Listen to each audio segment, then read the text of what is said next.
All right, what's going on, guys? My name is Andrew Damon. Thank you so much for pressing play. On this YouTube channel, we talk about the Bible, the history of the Bible, and the context therein. Um, I have a book with me today. I have a lot of books in this green screen behind me. It's on a bookshelf back there. By the way, we're talking about marriage today, if you couldn't tell by the little keyed out photo behind me. I have a book called A Theology of the Family. The book cover looks like this. I will put a link for it in the bio. You should be able to buy it on Amazon. If I can't find it, then you know what the book cover looks like. Just pause it and all that. It's probably backwards on your end. I'm sorry for that, but that's what it looks like. By the way, this image right here, very, very awesome. I love this image. It's the Apostle Paul. Love it. Anyways, this book is a compilation of different writings from differing preachers and pastors and theologians throughout the last 1,000+ years that two people put together. It was edited by Jeff Pollard and Scott T. Brown. Okay, so these are all different people on different subjects, but this particular subject is, of course, marriage and the duties of the husband and the wife.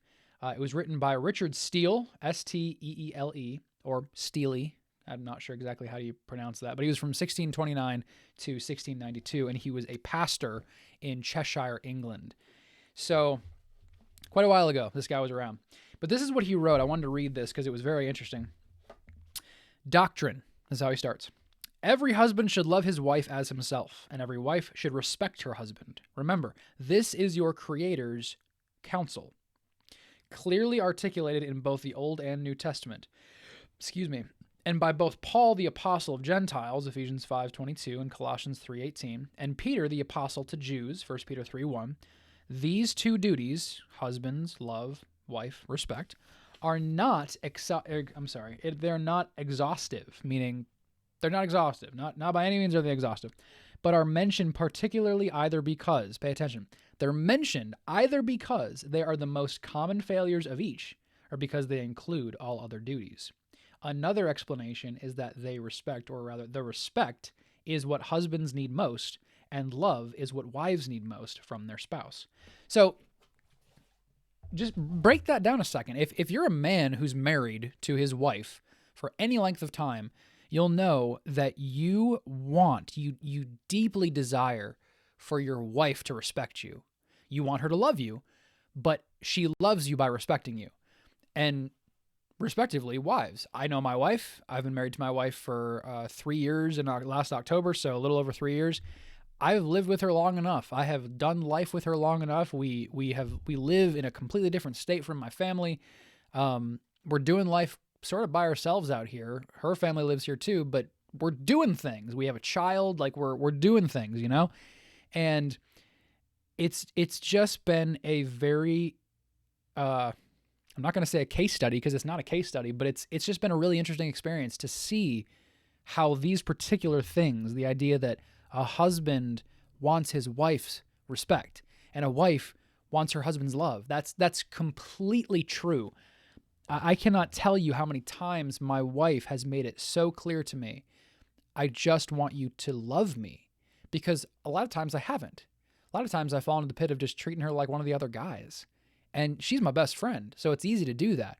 But I have to remember to love her. I have to remember to treat her so highly that it's just incomprehensible to the people around me. It should be emanating. I'm not saying I have to just like I'm like a panting dog, like ready to do whatever I'm not talking about that. I'm talking about just the love that I have for her should be so deep, right? And respectively, the respect that she has for me should be just as deep. And likewise the love, and likewise for me the respect for her. I should love and respect her. She should respect and love me. But I think both of us have demonstrated failure on our own parts.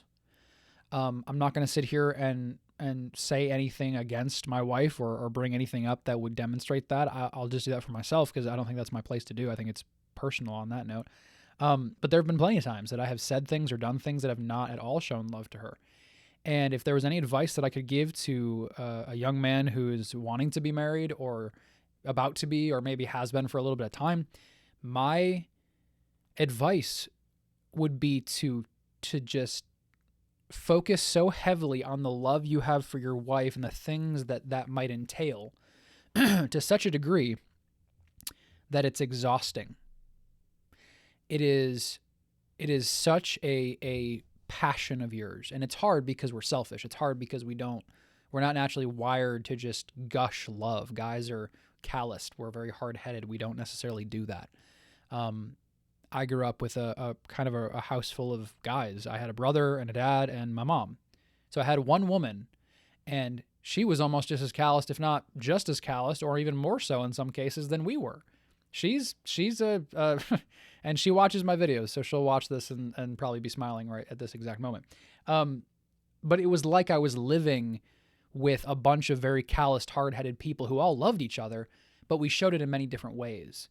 And now I have a wife and I have a daughter. So I have to completely switch gears as to how I do things. I'll be wanting to, just mess around with my wife like she's one of the guys. Or I'll want to play with my daughter in ways that I would maybe play with my son, who I don't have a son. So I have to switch my brain. I have to do things differently. And it's very difficult. But I think that's the one thing that God has been teaching me through this entire thing. And I know this is kind of getting off course and we're going down a rabbit hole here. But I have been very calloused and not been very soft my entire life. And God gave me a wife and a daughter to teach me continuously, for however long I have them in my life, that softness is the head of the ship, and dedication and love is what fuels that ship, but what makes up the whole ship is manliness.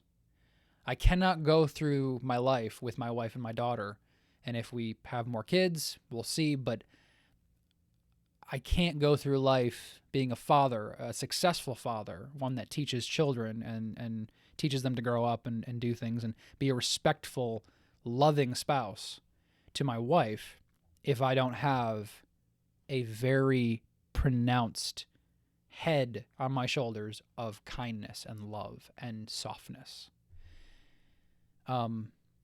Be soft with your wife, be kind, respect your wife, but above all else, love your wife as much as you possibly can. And if you're a wife, if you're a woman watching this and you have a husband, remember that he wants you to love him, but he wants you to respect him. He wants you to love him, but by respecting him, he'll know that you love him. I'm trying to think if there's anything else I want to say on that, but there's not. So I'll cut it off there. That's it. Hope you guys enjoyed this. If you guys have any particular questions about verses in the Bible, please put them in the comment section below, and I will get to them as soon as I can. I'll give you credit on the podcast episode or the YouTube episode. This is kind of a podcast setting, but it's also a YouTube channel. So, all right, I'll see you guys later.